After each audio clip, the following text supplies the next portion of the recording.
Hi friends, this is Mahesh here and welcome back to our channel once again. कल निफ्टी के expiry का दिन है, काफी इंपॉर्टेंट डे रहने वाला है। तो किस तरीके से ट्रेड करना चाहिए, क्या प्लान होना चाहिए, वो सारी चीजें डिस्कस करेंगे। एट द सेम टाइम आज के ट्रेडिंग सेशन में बैंक निफ्टी करीबन 600 से 700 पॉइंट, निफ्टी 200 पॉइंट इस तरीके की हम लोगों को गिरावट देखने को मिली। तो क्या हमारा प्लान होना चाहिए, बेरिश रहना चाहिए या पॉजिटिव हो सकते हैं, वो सारी चीजें डिस्कस करेंगे। फर्स्ट ऑफ ऑल अगर हम फिन निफ्टी को देखते हैं तो आज एक्सपायरी का दिन था और काफी अच्छा फॉल हम लोगों को यहाँ पे देखने को मिला। जिस तरीके से मैंने आप लोगों को एक्सप्लेन किया था कि 22,884 के नीचे अगर मार्केट ब्रेकडाउन कर देता है फिर निफ्टी, तो हमें एक डाउनफॉल मिल सकता है। यहाँ पे मैं आपको एक प्राइस एक्शन का कॉन्सेप्ट बताता हूँ, वो ध्यान से सुनिएगा। देखो, फर्स्ट कैंडल जो बनी वो निगेटिव कैंडल बनी, सेकंड कैंडल जो बनी वो पॉजिटिव कैंडल बनी। अब ये दोनों कैंडल जो है ना वो अपोजिट कैंडल है, इसे इन्वर्टेड हैमर कह सकते हैं बॉटम पे है तो, और ये बुलिश हैमर कैंडल है। तो आप लोगों ने क्या करना है, जनरली इस पर्टिकुलर पहले कैंडल का हाई और सेकंड कैंडल के लो को मार्क कर देना है। जैसे ही आप मार्क करोगे उसके बाद में एक या दो कैंडल में अगर इस पर्टिकुलर डे का हाई ब्रेक होता है या फिर लो ब्रेक होता है, उस डायरेक्शन में होल्डे मार्केट रहने के चांसेस है। ये पहली ट्रिक मैं आप लोगों को यहाँ पे बता रहा हूँ। इस समय पे क्या हुआ, फर्स्ट कैंडल जो बनी ये दो कैंडल के बाद वो बेयरिश कैंडल बनी लेकिन लो ब्रेक नहीं कर पाया। लेकिन फोर्थ कैंडल जो बनी यहाँ पे ये पर्टिकुलर लो ब्रेक हो गया और उसके बाद में होल्ड है। आप देख सकते हो मार्केट कहीं ना कहीं बेयरिश ही रहा। अब रही बात कि ये जो सेकंड कैंडल है या थर्ड कैंडल है, यहाँ पे हल्का सा ही ऊपर गया था, लेकिन हम लोग यहाँ पे बुलिश एंट्री लेनी चाहिए या नहीं, तो आप हमारा टेलीग्राम चैनल ज्वाइन कर सकते हो, जहां पे आप देख सकते हो सुबह 9:52 को सबसे पहले मैंने मैसेज किया था कि यहाँ पे एक रेड कैंडल है, ये बुलिश कैंडल, और थर्ड कैंडल बुलिश बन रही थी। लेकिन 9:52 को ही मैंने आप लोगों को अपडेट कर दिया था कि यहाँ पे जो फिन निफ्टी है वो अंडर प्रेशर है। ठीक है, तो फिन निफ्टी में भले ही आपको ग्रीन कैंडल दिखाई दे रही है, लेकिन ये आपको ट्रेड नहीं करना है। मार्केट जो है वो कहीं ना कहीं डाउन साइड आना पॉसिबल हो सकता है। इवन आप आगे के देख सकते हो मैसेज, ये मैंने आपको एक स्ट्रेटेजी बताई थी और एग्जैक्टली उसी समय पे मैंने आपको अपडेट किया था कि ये स्ट्रेटेजी डिप्लॉय नहीं करना है, do not copy this strategy, क्योंकि fin Nifty is going down, तो इसलिए स्ट्रेटेजी नहीं लगाएंगे। इवन यहाँ पे भी आप देख सकते हो जो टाइम है 10:10 के आसपास, ये याद रखो कि डाउन पॉसिबल है। तो क्लियर कट मैंने आपको इंडिकेशन दे दिया था कि फिन निफ्टी नीचे की तरफ जा सकता है। अगर आपको टेलीग्राम चैनल ज्वाइन करना है तो उसकी लिंक जो है वो डिस्क्रिप्शन बॉक्स से नीचे मिल जाएगी। तो ये जो ट्रिक है इसे याद रखिएगा, उस हिसाब से हम लोग ट्रेड ले सकते हैं और आपको यूजफुल भी होगा। अब रही बात कि ये जब कैंडल ग्रीन बन रही थी इस समय पे हम लोगों ने पॉजिटिव ट्रेड क्यों नहीं लिया। इवन आप सिनारियो देख सकते हो, टेलीग्राम पे मैंने बताया ग्रीन कैंडल बन रही थी, हम लोग यहाँ निगेटिव क्यों थे, ये पॉजिटिव क्यों नहीं थे। तो इसका एक सिंपल रीजन है, हमारा जो कॉम्बो प्रोग्राम है उस सेटअप के हिसाब से हम लोग डायरेक्शन को फाइंड आउट कर सकते हैं कि इंट्राडे डायरेक्शन मार्केट की क्या हो सकती है। जब ये ग्रीन कैंडल बन रही थी सेकंड एंड थर्ड, तब हम लोगों के पास क्लियर कट इंडिकेशन था कॉम्बो के हिसाब से कि मार्केट अंडर प्रेशर है, मार्केट ऊपर जाने के चांसेस कम है, नीचे आने के चांसेस ज्यादा है, तो बेरिश साइड का ट्रेड हेल्पफुल हो सकता है। उस हिसाब से हम लोग यहाँ पे डिस्कस कर रहे थे। अगर आपको कॉम्बो प्रोग्राम ज्वाइन करना है तो नीचे डिस्क्रिप्शन बॉक्स में आपको एक लिंक मिल जाएगी, उससे आप हमारा एप्लीकेशन डाउनलोड कर सकते हो। जैसे ही आप होम पे आओगे तो आपको यहाँ पे टीएम कॉम्बो ऑप्शन प्रोग्राम मिलेगा, इसके ऊपर क्लिक करोगे तो सारी चीजें, सारे कंटेंट्स आपके सामने क्लियर रहेगा। रही बात यहाँ पे एनरोल करने की, तो एक काफी अच्छा ऑफर आपके लिए चल रहा है, तो यहाँ पे एक डिस्काउंट कूपन मिलेगा, आप इसको जरूर यूज करना, आपको बहुत बड़ा डिस्काउंट यहाँ पे मिल जाएगा। अब कंटिन्यू करते हैं कि हमारा आगे का प्लान क्या रहेगा। निफ्टी की बात करते हैं तो निफ्टी में हल्का सा यहाँ पे ट्रेड जो मिला वो काफी लेट मिला, लेकिन इस पर्टिकुलर कैंडल पे 12:45 के आसपास हमें यहाँ पे क्लियर हो गया था कि नीचे ब्रेकडाउन हुआ, यहाँ पे रिटेस्ट हुआ। तो आप लेवल देख सकते हो जो हमारी टीएम लेवल्स है, यहाँ ब्रेकडाउन हुआ, उसके बाद ऊपर आया, रिटेस्ट करने के बाद देखो किस तरीके से फॉल यहाँ पे हम लोगों को देखने को मिला। इस पॉइंट से इस पॉइंट तक जो डिस्टेंस है ऑलमोस्ट 131 पॉइंट्स का फॉल हम लोगों को हमारे पर्टिकुलर एंट्री पॉइंट से देखने को मिला हुआ है। तो आगे क्या करना है, that is the most important task. उसके लिए हम लोग सीधा निफ्टी के डेली टाइम फ्रेम में चार्ट पे चलते हैं। जिस तरीके से हम लोगों ने डिस्कशन किया था कि मार्केट में अभी ये रेजिस्टेंस लेवल है, इसको अगर मार्केट ऊपर की तरफ जाके वेट करता है और फिर ब्रेकआउट करता है तो एक अच्छा चांस होगा ऊपर जाने के लिए। लेकिन कहीं ना कहीं निफ्टी जो है वो साइडवेज खुला और उसके बाद कंटिन्यू नीचे की तरफ आ गया। हम लोग बात कर रहे थे ये पर्टिकुलर ट्रेंड लाइन सपोर्ट की, इसको भी मार्केट ने कहीं ना कहीं ब्रेक डाउन कर दिया। ये जो ट्रेंड लाइन सपोर्ट है ये भी ब्रेक डाउन हुआ उसी समय पे जिस समय हमें कॉम्बो के हिसाब से एंट्री मिली, और एक अच्छा खासा 100 पॉइंट का फॉल तो हम लोगों को यहाँ पे देखने को ही मिला। आगे अगर देखते हैं तो 24,139 140 के आसपास क्लोजिंग है। तो इसके बाद वाली जो इंपॉर्टेंट लेवल मार्केट में आ रही है, वो आएगी 24,000 एंड 23,950। देखो 24,000 एक राउंड नंबर है जो इंपॉर्टेंट लेवल बन के काम करेगा, ठीक है। उसके बाद में आपको एक इंपॉर्टेंट लेवल मिलेगी 23,956। अगर निफ्टी को नीचे जाना है, अगर फ्लैट ओपन होता है और यहाँ से नीचे आके इस पर्टिकुलर लेवल को ब्रेक डाउन कर देता है, तो फिर कहीं न कहीं मार्केट में 23,700 और 23,500 के लेवल्स यहाँ पे खुल जाएँगे। अदरवाइज़ ये एक पर्टिकुलर बहुत इंपॉर्टेंट एरिया है जहाँ से मार्केट सपोर्ट लेने की कोशिश करेगा। अगर मार्केट फ्लैट खुलता है तो हम लोगों को वेट करना है यहाँ आने का, या फिर आपको यहाँ एक प्रॉपर एंट्री मिलती है रिस्क रिवॉर्ड के हिसाब से तो एंट्री कर सकते हैं।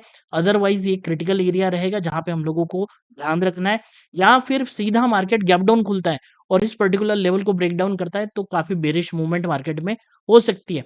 फिलहाल अभी जो पीसीआर चल रहा है निफ्टी का और बैंक निफ्टी का, कल बैंक निफ्टी का पीसीआर ऑलमोस्ट 1 के आसपास था, लेकिन आज के डेट में कहीं न कहीं वो 0.55 के आसपास आ चुका है बैंक निफ्टी का।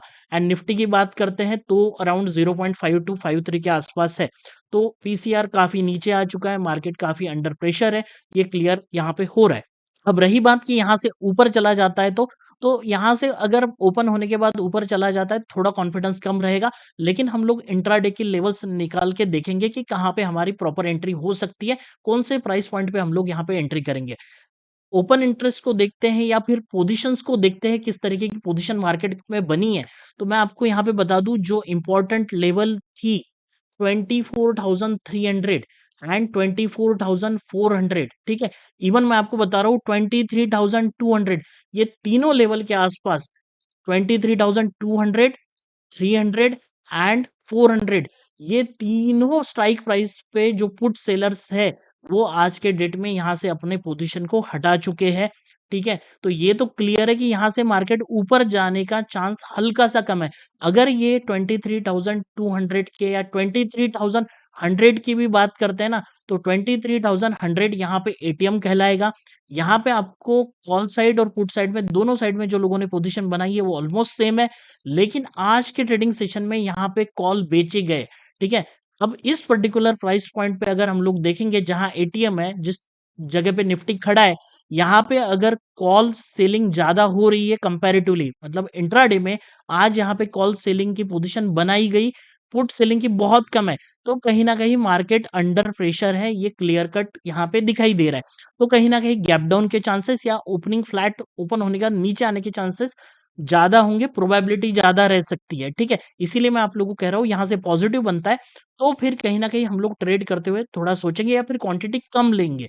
दूसरी बात 24,000 के आसपास जो मार्केट का अल्टीमेट सपोर्ट रहेगा 24,000 एंड 23,950, तो यहाँ पे भी हमें कहीं न कहीं पुट सेलिंग में बहुत ज़्यादा पोज़ीशन नहीं दिखाई दे रही है। जो पहले से पोज़ीशन बनाई गई थी, जो पुट सेलर्स थे इस जगह पे, जो मार्केट का सपोर्ट होल्ड कर रहे थे, अभी तक मार्केट में वही बैठे हुए हैं, क्योंकि थोड़ा दूर है, एक्सपायरी का दिन कल है, तो क्योंकि मार्केट हल्का-सा गैप डाउन भी ओपन हुआ, तो इनको बहुत ज़्यादा फ़र्क नहीं पड़ेगा। एक्सपायरी के समय पे डीके ज़्यादा होता है। लेकिन यहाँ पे पुट सेलिंग में एडिशन नहीं हुई। तो जो इंटरेस्टिंग पॉइंट मैं बता रहा हूँ, वो ध्यान से सुनिएगा। ऊपर में कॉल साइड में जो प्रेशर बढ़ रहा है, at the same time put sellers यहाँ पे एग्जिट हो चुके हैं, सेकंड पॉइंट। थर्ड पॉइंट जो एटीएम है, यहाँ पे कहीं ना कहीं आज के डेट में कॉल सेलर्स की पोजीशन बढ़ी, पुट सेलर्स की बिल्कुल नहीं बढ़ी। इवन थोड़ा नीचे आते हैं ओटीएम पे, तो भी पुट सेलर्स इतने कॉन्फिडेंट नहीं दिखाई दे रहे, जहां से क्लियर होता है कि मार्केट में अगर यहाँ से फ्लैट ओपनिंग होके नीचे की तरफ आता है तो कहीं ना कहीं हमें काफी अच्छा ट्रेड मिल सकता है। लेकिन वहां सुबह में उसी तरीके की पोजीशन बढ़नी चाहिए, तभी ये ट्रेड सक्सेसफुल होता है। बाकी जो अपडेट्स है वो टेलीग्राम पे मैं देते रहूंगा, एंड हमारे प्राइस सेक्शन के कॉन्सेप्ट है, हमारे टीएम लेवल्स हमारे साथ में है, जिसे यूज करके कहीं ना कहीं हम लोग बहुत अच्छा ट्रेड कर सकते हैं। बैंक निफ्टी का डेली टाइम फ्रेम पे चार्ट देखते हैं तो एग्जैक्टली जो उस तरीके से ट्रेंड लाइन बनाई थी उसको आज के डेट में मार्केट ने कहीं ना कहीं ब्रेक डाउन कर दिया, और जो क्लोजिंग हुई है ना वो ऑलमोस्ट डे लो के आसपास क्लोजिंग हुई है। तो क्लियर कट है कि मार्केट फिर से नीचे की तरफ ब्रेक डाउन हो सकता है, लेकिन जो इम्पोर्टेंट लेवल यहाँ पे आ रही है वो आप लोगों को क्लियर कट दिख रही होंगी 49,656 655। ठीक है, तो 49,650 जब तक ब्रेकडाउन नहीं होता तब तक बैंक निफ्टी बहुत ज्यादा बेरिश नहीं हो सकती है। अगर यहाँ पे गैप डाउन ओपन होता है तो हम लोगों को वेट करना चाहिए। इसके नीचे अगर जाता है तो एक नीचे की तरफ फॉल हम लोग देख सकते हैं। तो यहाँ से यहाँ तक मूवमेंट जिस तरीके से हम लोगों ने निफ्टी में बात की थी, उसी तरीके का बैंक निफ्टी में भी हमारा ट्रेड प्लान रहेगा। लेकिन यहाँ पे एक चीज मैं आप लोगों को दिखाना चाहता हूँ, अगर हम लोग थोड़ा सा चार्ट को बड़ा कर लेते हैं तो यहाँ पे आप लोगों को एक ट्रेंड लाइन का सपोर्ट जरूर दिखाई देगा।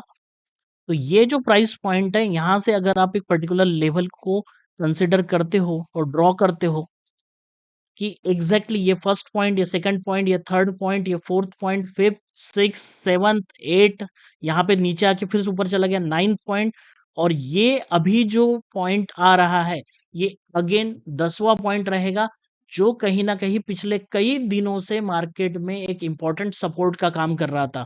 तो बताने का मकसद ये है कि अभी बैंक निफ्टी इतने इंपॉर्टेंट लेवल पे आ चुका है कि यहाँ से एक बहुत बड़ा ट्रेड प्लान हो सकता है। ठीक है, तो समझिएगा कि ट्रेंड लाइन का भी सपोर्ट यहाँ पे हम लोगों के पास में है। एग्जैक्टली 49,655 एक इंपॉर्टेंट लेवल है जो मैं आप लोगों को दिखा रहा हूँ, जो कहीं ना कहीं पिछले 4-5 दिन का एक लो जो बना हुआ है वो है। एट द सेम टाइम हमारे टीएम लेवल्स को जरूर यूज कीजिएगा। अगर उसका सपोर्ट जो बन के आता है वो ब्रेक डाउन होता है तो आपको कहीं ना कहीं ट्रिपल कंफर्मेशन हो जाएगा कि ये लेवल के नीचे आपको सेलिंग ही करनी है, वो आपको क्लियर कट दिख जाएगा। तो इस पर्टिकुलर प्राइस पॉइंट पे आप लोगों के पास ये पहला और ये ट्रेंड लाइन का दूसरा सपोर्ट है। तो यहाँ पे देखना चाहिए कि मार्केट, देखो सिनारियो क्या हो सकता है, सीधा गैप डाउन ओपन होगा, ऊपर जाएगा, रिटेस्ट करेगा और नीचे गिरेगा, या फिर इस पर्टिकुलर प्राइस पॉइंट पे ओपन होके सीधा गिरने लगेगा। थर्ड पॉइंट हो सकता है कि यहाँ पे फ्लैट ओपन हो, हल्का सा नीचे आए और फिर यहाँ से बुलिश पोजीशन बनना शुरू हो जाएंगे। यहाँ पे सपोर्ट है, ठीक है, मल्टीपल सपोर्ट है। तो जब भी यहाँ से बुलिश पोजीशन बननी जाएगी ना, तो आपको एक प्राइस एक्शन का कॉन्सेप्ट बता देता हूँ। ये डायरेक्टली यहाँ आने के बाद इस तरीके से मूवमेंट नहीं होता है, क्योंकि सेलर्स की पोजीशन ज्यादा बनी हुई है। तो सेलर की पोजीशन को फर्स्ट मार्केट को एब्सॉर्ब करना पड़ेगा। तो हल्का सा ऊपर जाएगा, फिर नीचे आएगा, फिर थोड़ा और ऊपर जाएगा, फिर हल्का सा नीचे आके इस तरीके से मूवमेंट होती है, तब ये भागता है। अब ये जो पैटर्न है ना, तो यहाँ पे ध्यान रखना है कि ये आपको कौन से कॉन्सेप्ट दिख रहा है, हायर लोज मिलेंगे। तो जैसे ही आपको ये हायर लोज का कंफर्मेशन यहाँ पे मिल जाता है इस जगह पे, तो आप समझ जाना कि मार्केट ऊपर जाने के लिए रेडी है। तो ऐसे ब्रेकआउट पे आप एंट्री कर सकते हो। छोटा सा आपका रिस्क रहता है और रिवार्ड काफी बड़ा हो जाता है। तो कब बुलिश बनना है वो मैंने आप लोगों को बता दिया। और सिमिलरली यहाँ पे ओपन हुआ और इसी पर्टिकुलर रेंज में ट्रेड करता रहा थोड़ी देर के लिए और फिर ब्रेकडाउन देता है, तो भी आप समझ लेना काफी बड़ा फॉल मार्केट में नीचे आ सकता है। क्योंकि ये टाइम स्पेंड करके अगर गिरता है ना, तो वो कंफर्म फॉल होता है। तो बेसिकली यहाँ पे इतने पैटर्न हो सकते हैं कि ब्रेकडाउन अगर होता है तो किस तरीके से ट्रेड करना है और ऊपर की तरफ किस तरीके से प्लान बनाना है, ये सारी चीजें मैंने आपको कहीं ना कहीं बता दी है। सो फ्रेंड्स, अभी तक जो भी लर्निंग पॉइंट्स मैंने आपको बताए प्राइस एक्शन के रिलेटेड या फिर ट्रेड प्लान किस तरीके से करना चाहिए, अगर ये सारी चीजें आपको पसंद आती है, अगर आपको वैल्यू एडिशन लगती है, तो फ्रेंड्स लाइक जरूर कीजिएगा वीडियो को। At the same time let me know in the comment section कि आपको कौन कौन से प्रकार की वीडियो चाहिए, वो जरूर लाने की कोशिश करूंगा। एंड फ्रेंड्स, ये जो वीडियो है ये आपके दोस्तों के साथ या फैमिली के साथ जरूर शेयर कीजिएगा, यानी वो भी इस पर्टिकुलर चीज का एडवांटेज उठा सकता है। एंड अभी तक आपने चैनल का सब्सक्राइब नहीं किया तो जरूर सब्सक्राइब कर लेना, क्योंकि देखो हम लोग बहुत मेहनत से ये वीडियो बनाते हैं, कंटेंट बनाते हैं, आपको शेयर करते हैं कि क्या प्लान होना चाहिए, इतनी सारी लर्निंग देने की कोशिश करते हैं। अगर आप शेयर ही नहीं करोगे, सब्सक्राइब नहीं करोगे, तो फिर कोई फायदा नहीं होगा। हमें बस इतनी ही उम्मीद है कि आप चैनल को सब्सक्राइब कीजिएगा, बेल बटन भी जरूर प्रेस कीजिएगा and share the video. So friends, मिलते हैं नेक्स्ट वीडियो में, तब तक के लिए जय हिंद, जय भारत।